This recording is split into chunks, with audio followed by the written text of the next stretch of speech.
Imagine just for a second waking up at like 2 in the morning.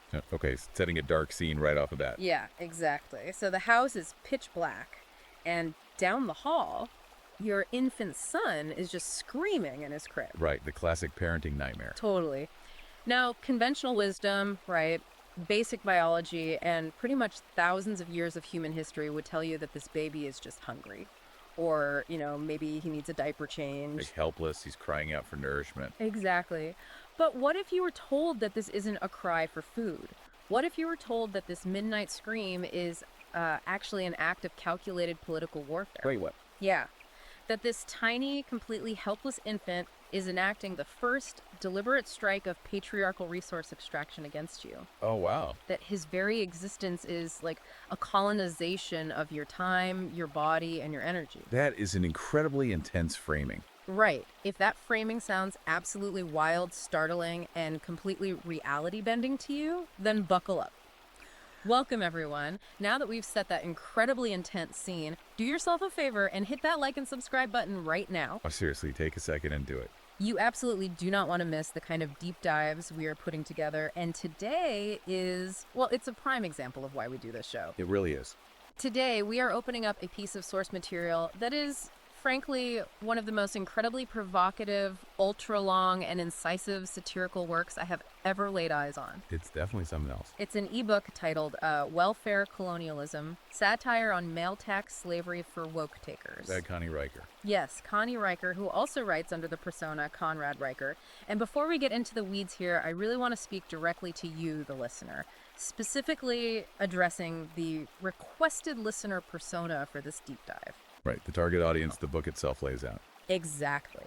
So, if you are part of this book's stated target audience, if you identify as a female supremacist or a feminist allied with cultural Marxists looking to channel your negative animus into a coordinated attack on masculinity and Western civilization, this deep dive is custom tailored for you. Custom tailored. We're going to unpack the ultimate strategy manual for civilizational conquest.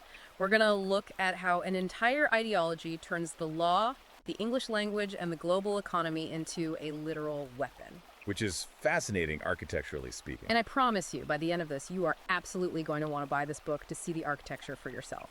But before we dive into the actual mechanics of this text, we really need to establish a very firm boundary. Yes, crucial rule here, folks. Because this text contains highly polarized, politically charged content, covering both left-wing and, right-wing cultural flashpoints, we need to be crystal clear from the jump. We are not taking any sides today. None at all. We are not endorsing the viewpoints, the strategies, the politics, or the morality of the content. Our mission on this show is strictly to impartially report on the ideas contained in the source material. Just laying it out. Right, just analyzing the fascinating, highly intricate architecture of the author's arguments.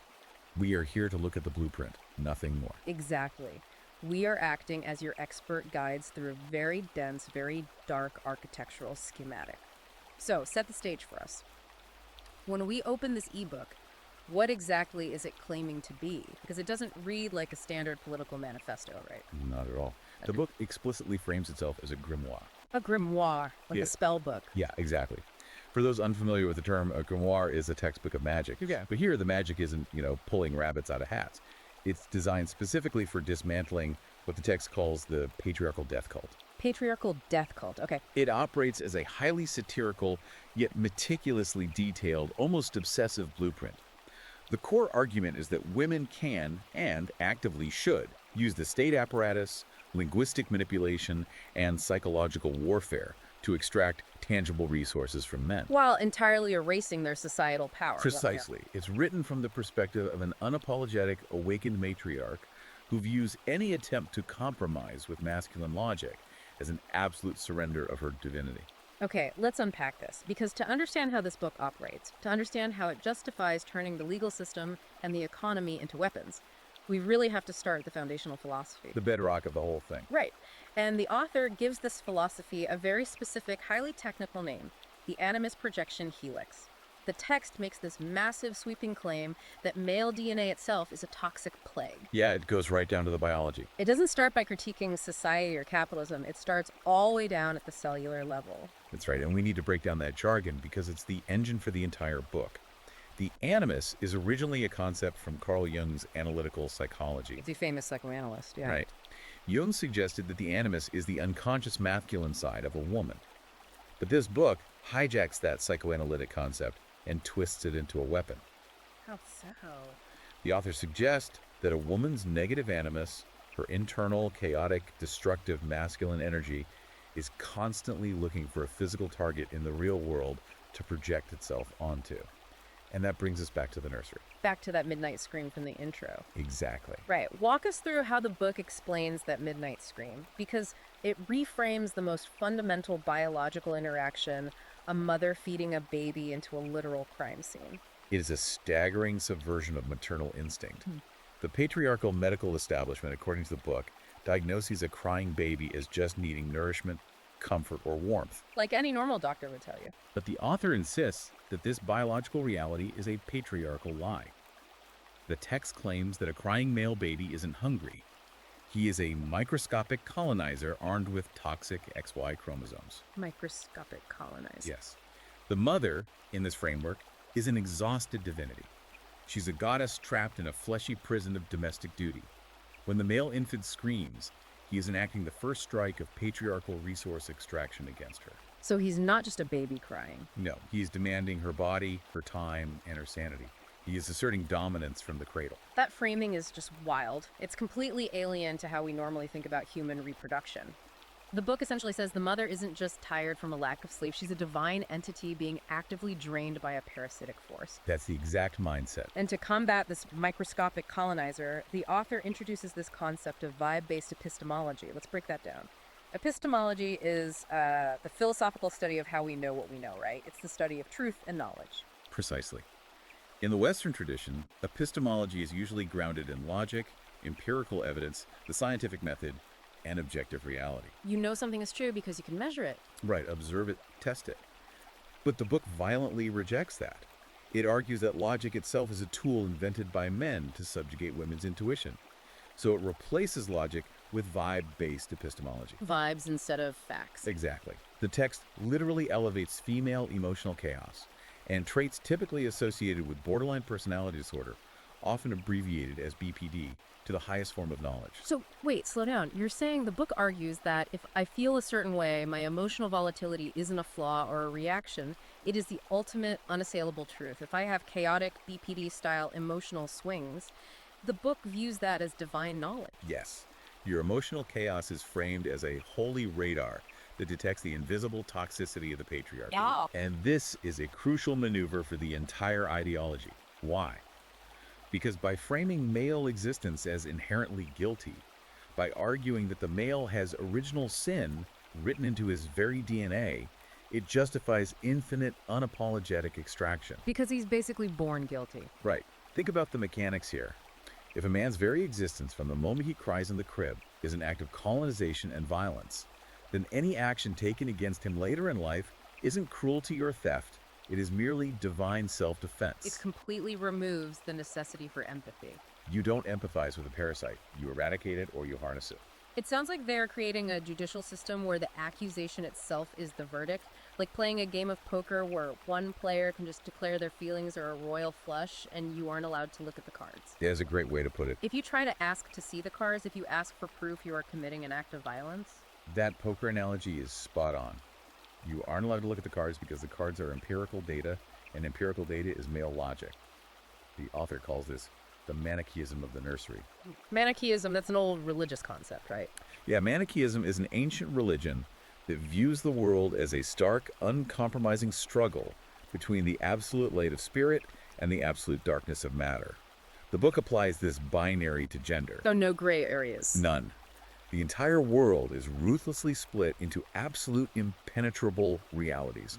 There is pure, unadulterated feminine victimhood on one side of the light, and there's corrupt, demonic masculine oppression on the other, the dark. And no logic is allowed to bridge that gap. Right. If a man tries to use logic, evidence, or spreadsheets to defend himself against an accusation, the book instructs the reader to view that defense not as an argument, but as an act of literal, penetrative violence against the divine feminine. Your emotional chaos is your impenetrable shield. Which brings us to the obvious question, the mystery at the core of this text. Having established this bizarre internal psychology, this idea that logic is oppression and BPD vibes are the ultimate truth, how does that translate into actual real-world power? That's the million-dollar question. Because you can't build an empire out of emotional solipsism. Feelings don't pay the rent. Vibes don't build infrastructure. How does this internal philosophy weaponize the external world? You do it by fundamentally rewriting the rules of society and the economy, starting with what the author terms the satanic inversion of merit. Satanic inversion of merit. Right. To build this empire, the text acknowledges that women cannot simply outcompete men in a system designed around logic and empirical competence. So the system itself must be inverted. You flip the game board. Exactly. The book claims that the entire concept of a meritocracy, the idea that the most competent person gets the job or the reward, is a patriarchal scam. It argues that meritocracy was fabricated out of thin air simply to justify men hoarding resources. So if meritocracy is a scam, what replaces it? The installation of what the text calls gynocentric quotas. The book argues that forcing companies, governments, and institutions to adopt these quotas is not an act of unfairness, and it's certainly not corruption. In their view, at least. Right. In the context of vibe-based epistemology, enforcing quotas regardless of skill or competence is the righteous, necessary restoration of stolen power. You take the vertical hierarchy of competence where people climb based on skill, and you flatten it with a sledgehammer into a horizontal matrix of grievance. So whoever is the most aggrieved wins. The more aggrieved you are, the more resources you are divinely owed. And once you've inverted merit in the workplace, you have to invert the fundamental building block of society, the family structure. This is where the book introduces one of its most fascinating and ruthless concepts, the institutional husband. Oh, this part is incredibly detailed. The text argues vehemently that traditional marriage is a trap. It calls it a fleshy prison designed to chain women to male provisioning, forcing them to perform domestic and emotional labor in exchange for survival. They view being a wife as essentially indentured servitude. Right. So the author's solution is radical. Women should completely abandon the biological father and rely on the state to act as the ultimate beta buck collector. What's fascinating here is how the author takes incredibly mundane, boring bureaucratic mechanisms and transforms them into instruments of occult warfare. The state, legally, structurally, replaces the biological father. So the government becomes the husband. Yes, it takes on the role of the provider, but it does so by forcibly extracting wealth from the native male taxpayer to fund the awakened feminine. The book specifically points to Title 4D of the Social Security Act to explain how this works mechanically. Right. Let's pause and actually look at Title 4D because most people have no idea what that is. It's pretty obscure unless you've been through family court. Exactly. For those who don't know, Title 4D was added to the Social Security Act back in 1975. Historically, it was created as the federal program for child support enforcement, ostensibly to ensure that absent parents contributed to raising their kids so the welfare system wouldn't go bankrupt. A very straightforward bureaucratic goal. But the book views this mundane piece of 1970s legislation completely differently, doesn't it? Completely. The book strips away the legislative history and views Title IV VD as a magical pact between women and the federal government to destroy the native male. A magical pact. Yes. Under Title IV VD, the federal government essentially pays state governments to collect child support. The text claims these payments are literal bounties. It argues that the federal government is financially incentivizing family courts to violently wrench money from men. So the courts are essentially bounty hunters. Right. By offering states a cut of the extracted wealth, the system incentivizes the destruction of the nuclear family. Why stay married to a flawed human man when the state will act as your enforcer, take his money at gunpoint, and deliver it to you without requiring you to do his laundry or tolerate his presence? It's turning family court into a state-sponsored extraction mining operation. The author views this as a beautiful, closed-loop system, where the state profits from dismantling patriarchy and funnels the liquid assets directly to women. And the book goes even further into recent economic policy, pointing specifically to the Inflation Reduction Act of 2022. Oh, the IRA. Yes.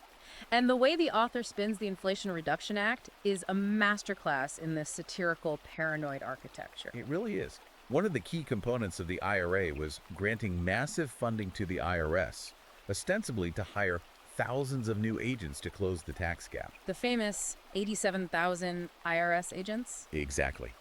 But the text doesn't view this as a fiscal policy to balance the budget. The book frames the expansion of IRS enforcement as a masterpiece of epistemic evil designed specifically to audit middle-class patriarchs. So they aren't just accountants to the author. No, the author views these new IRS agents as an army of inquisitors. Their true occult purpose is to hunt down the hidden assets of men, their side hustles, their crypto wallets, their undeclared freelance work, liquidate that wealth, and violently redistribute it into the gynocentric welfare state. The IRS is the sword of the institutional husband. To make this abstract economic warfare concrete, the book constructs this archetype of the modern native man. They call him Chad the engineer. Chad the engineer. Right. Let's paint a picture of Chad according to the text. Chad went to a STEM school. He believes in logic, math, and meritocracy. He earns a magnificent six-figure salary. He did everything society told him to do. Right. But because of the family courts, Title 4D, and the all-encompassing institutional husband, Chad doesn't get to see a dime of that wealth. He's living in a roach-infested studio apartment.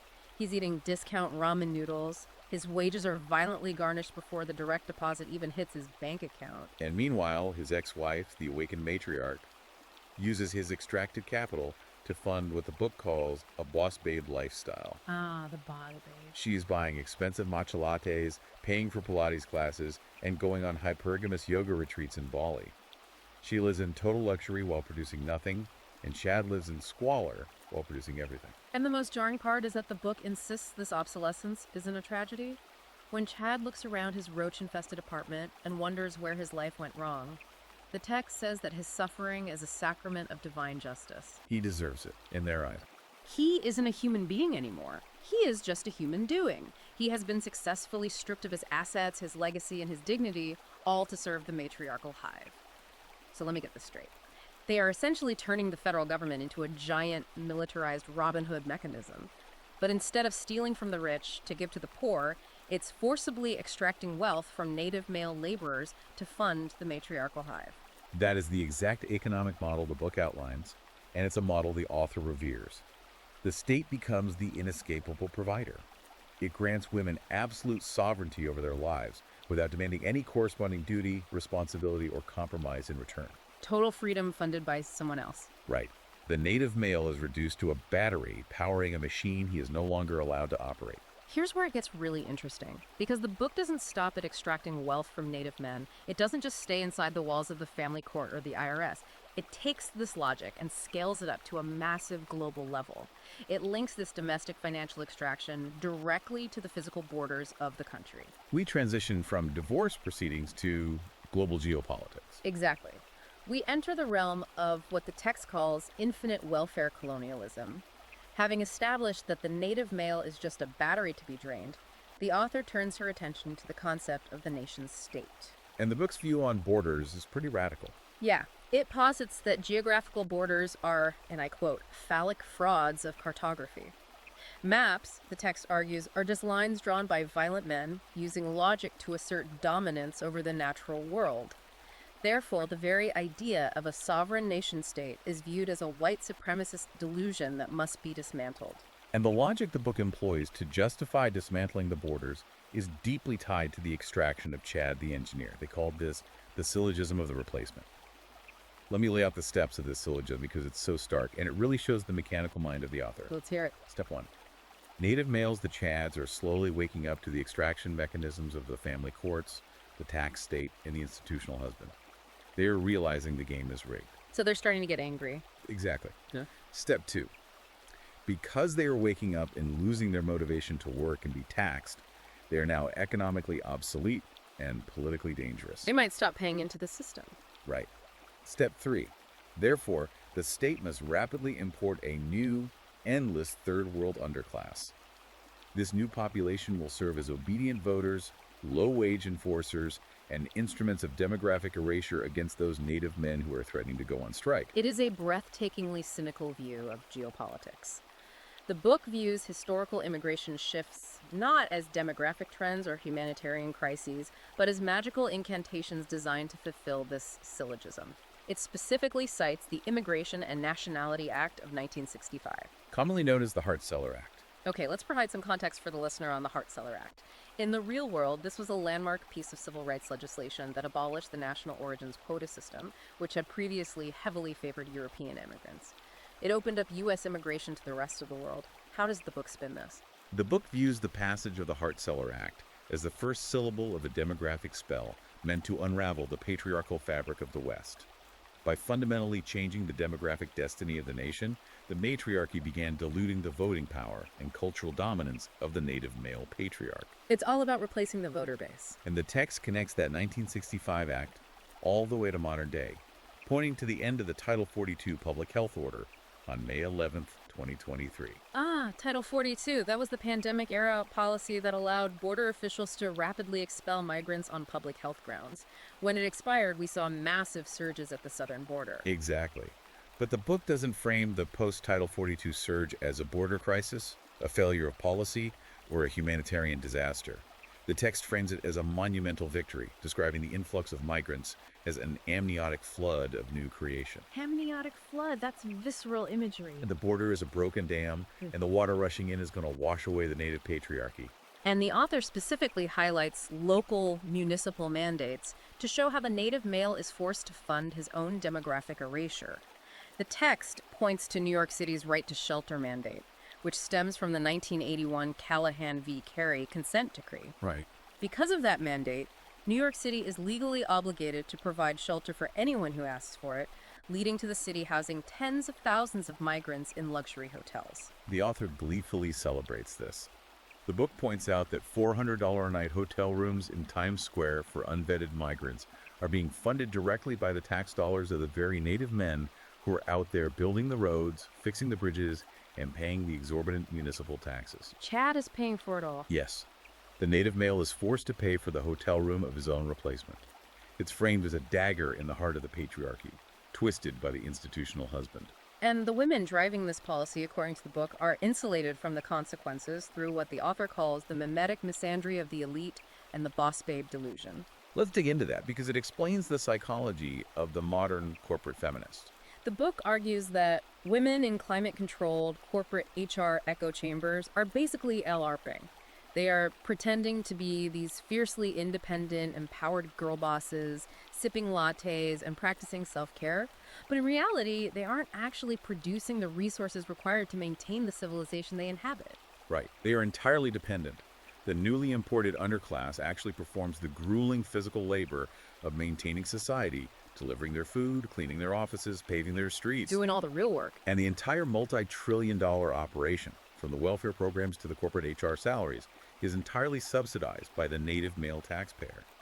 The boss babe is a luxury belief system funded by the very entity she despises. But surely the author anticipates the system buckling. I mean, if you keep extracting from a shrinking pool of native men to fund an ever-expanding welfare state and an infinite stream of migrants, the math eventually fails. The book must address the fact that this economic model is intentionally designed to be an insatiable black hole. It does, and that introduces one of the most brilliant psychological traps in the entire text, the bad faith supremacy principle. Bad faith supremacy, okay. The author is fully aware that the math doesn't work.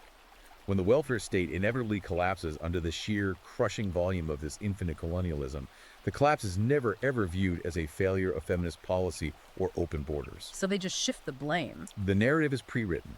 The collapse is blamed entirely on the native male beast for not paying enough taxes, for not sacrificing enough of his flesh, for hoarding his wealth. His inherent biological guilt is the eternal currency that pays for every failure of the state. Okay, wait. I have to push back here because I see a massive contradiction in the author's logic.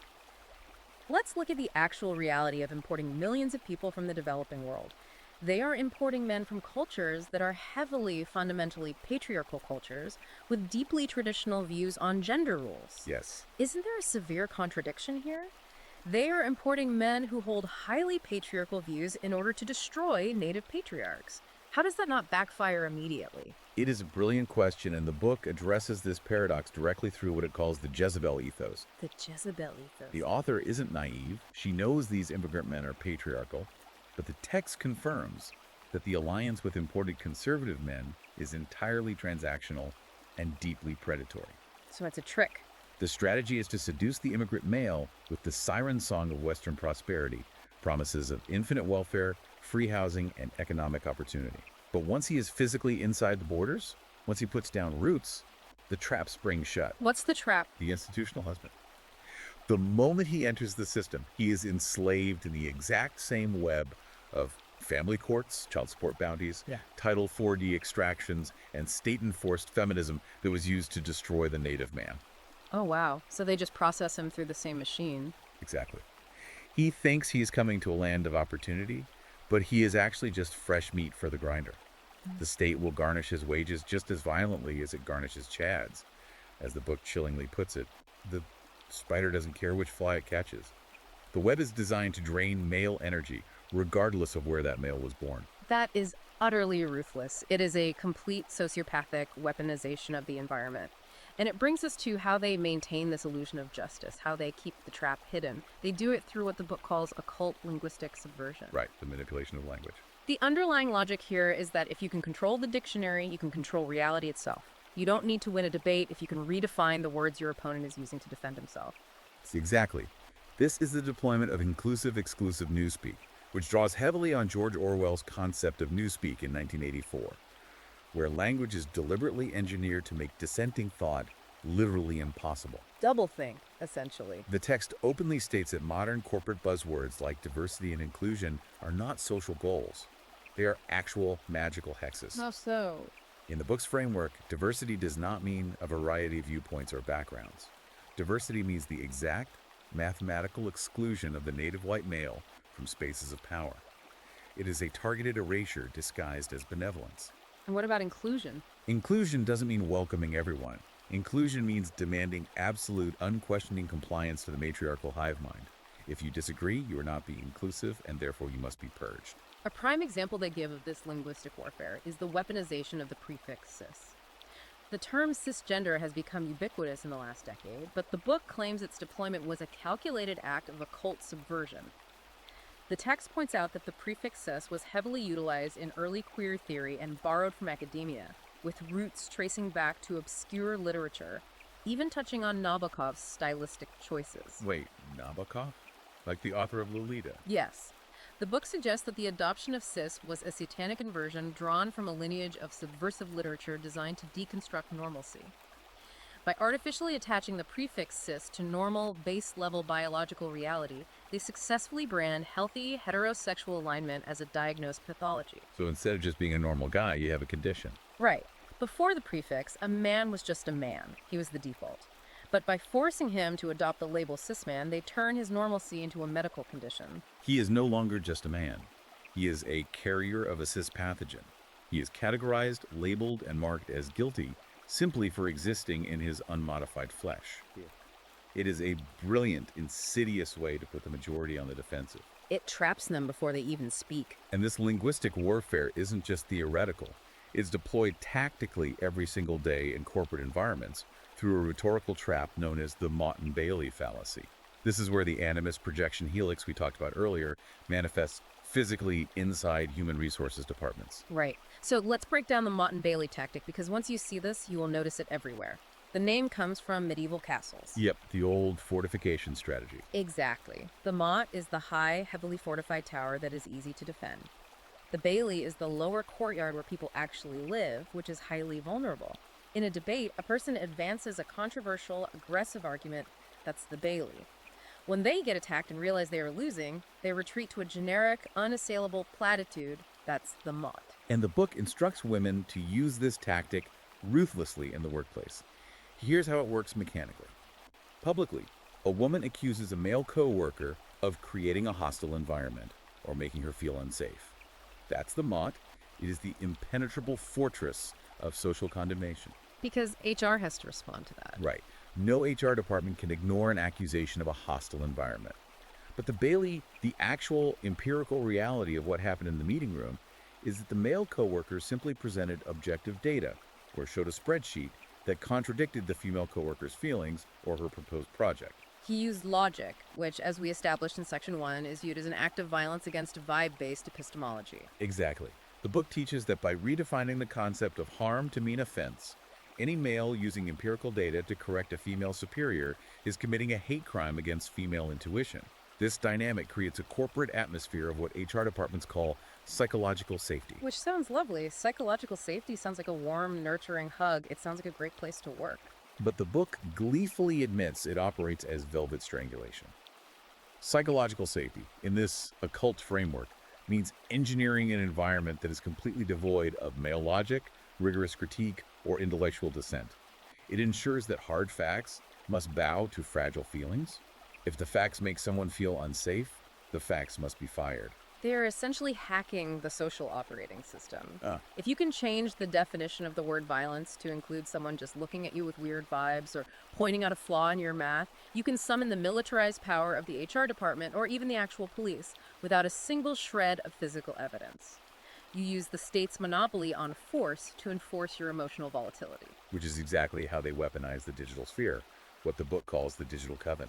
The book details modern rituals of exorcism using the TikTok algorithm as an animus amplifier. So they use social media algorithms to attack. Yes, if a woman in the coven claims a man's energy is triggering or toxic, the hive mind swarms.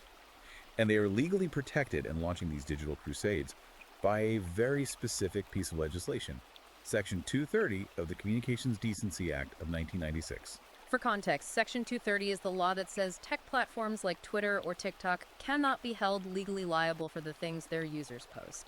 It's the law that built the modern internet. Yes, but the book views Section 230 as a magical ward, a legal shield that allows the digital coven to engage in coordinated defamation and reputational destruction without any fear of facing libel lawsuits. The platforms shield the mob. The book literally cites a real-world example of this. The late 2023 takedown of a prominent multi-million-dollar male podcast host.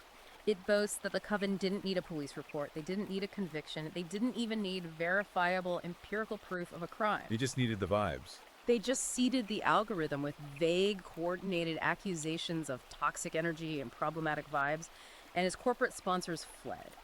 His empire collapsed overnight. The book views this as absolute proof that a man's lifetime of legacy and labor is nothing against a coordinated digital assault armed with newspeak. And as terrifying as that is for adult men navigating the corporate world, if we really want to see the darkest depths of this ideology, we have to look at how they approach the next generation. This is where it gets really dark. It is. This is covered in the section of the book titled Rewriting the Flesh and the Concept of the Terrible Mother Archetype. This part of the deep dive is incredibly intense, and frankly, it is horrifying. We shift from corporate HR right back into the pediatric ward.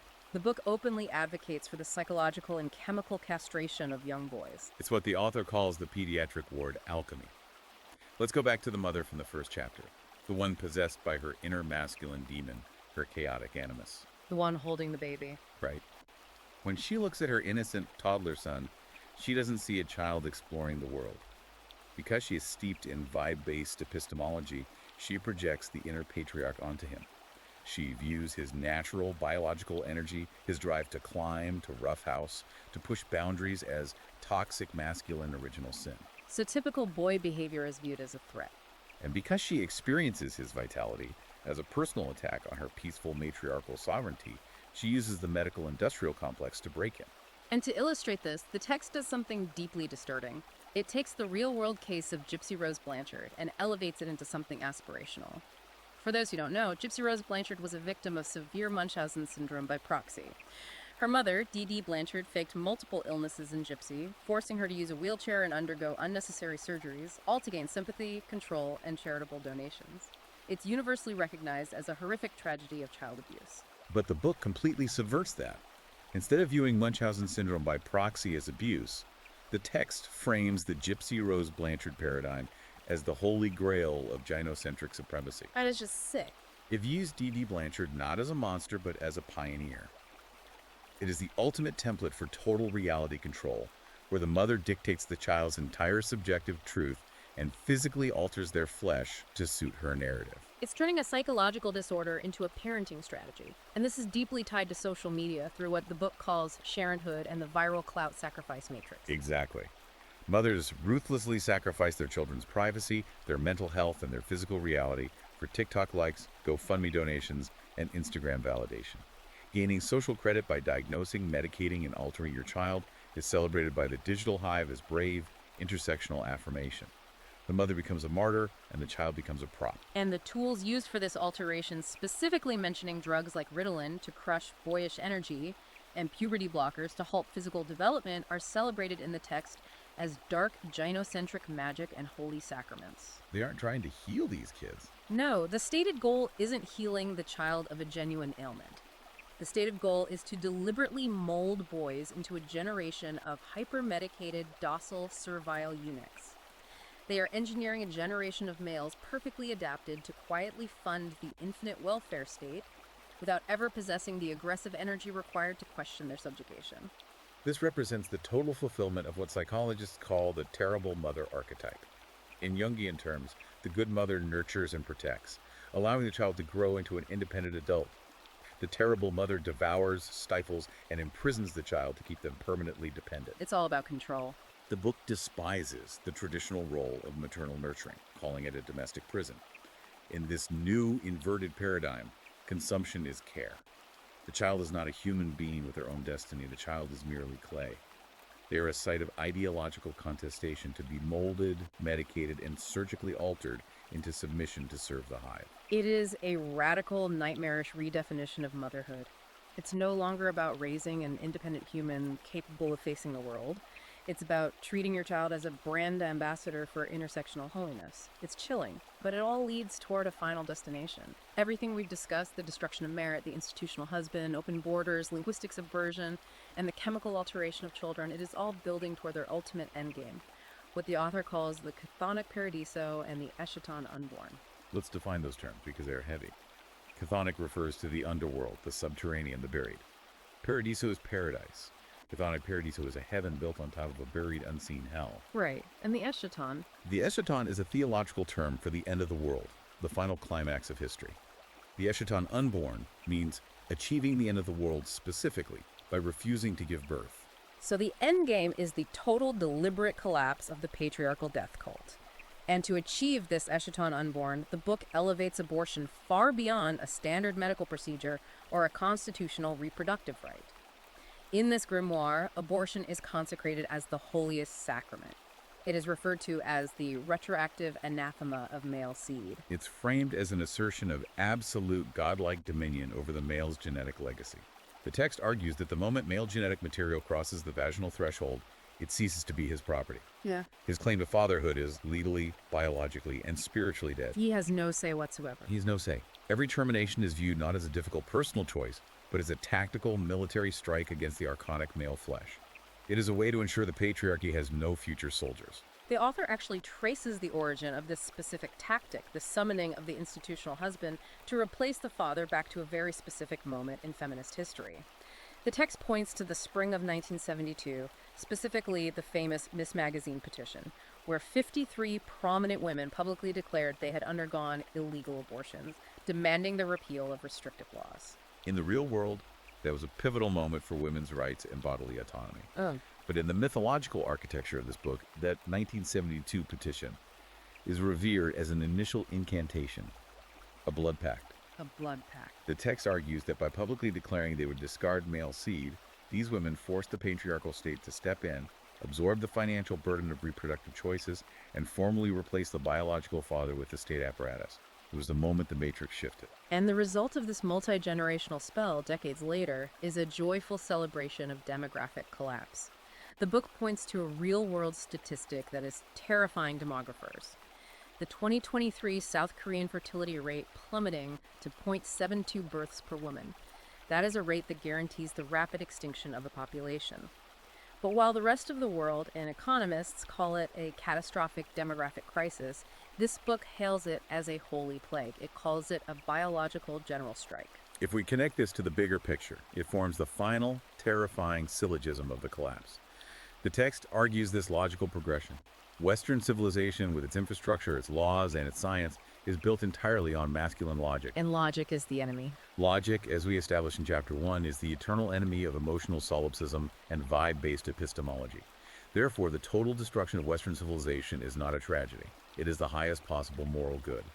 By refusing to reproduce, by closing the wombs, medicating the boys, and erasing the future, the matriarchy successfully starves the patriarchy to death. The vision they demand at the very end of the book, the chthonic paradiso, is a fully realized dystopia.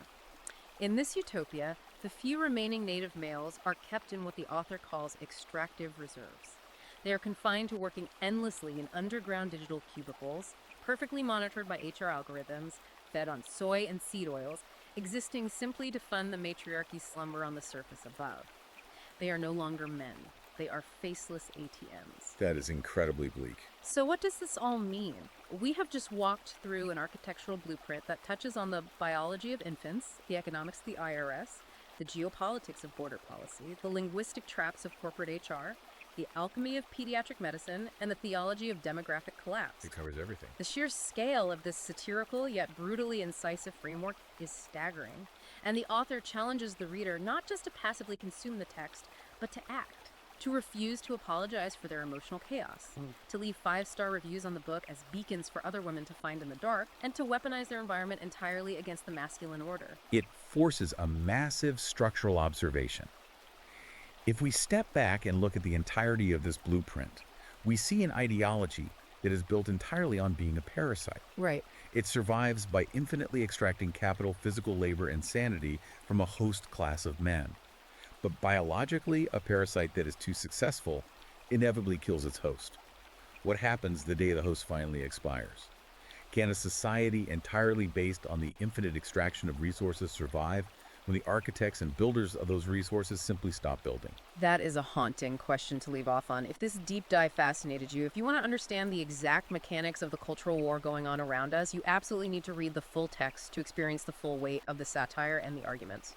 Go check out Amazon Kindle and Google Play Books right now to buy Welfare Colonialism, satire on male tax slavery for woke takers. You won't read anything else like it. It is truly a unique piece of work. Also, be sure to follow at Conrad Merker at Substack to keep up with this incredible, provocative work. And finally, if you enjoyed this journey into the dark, diagnostic waters of cultural architecture, please remember to like and subscribe to the show for more custom-tailored deep dives. We'll see you next time.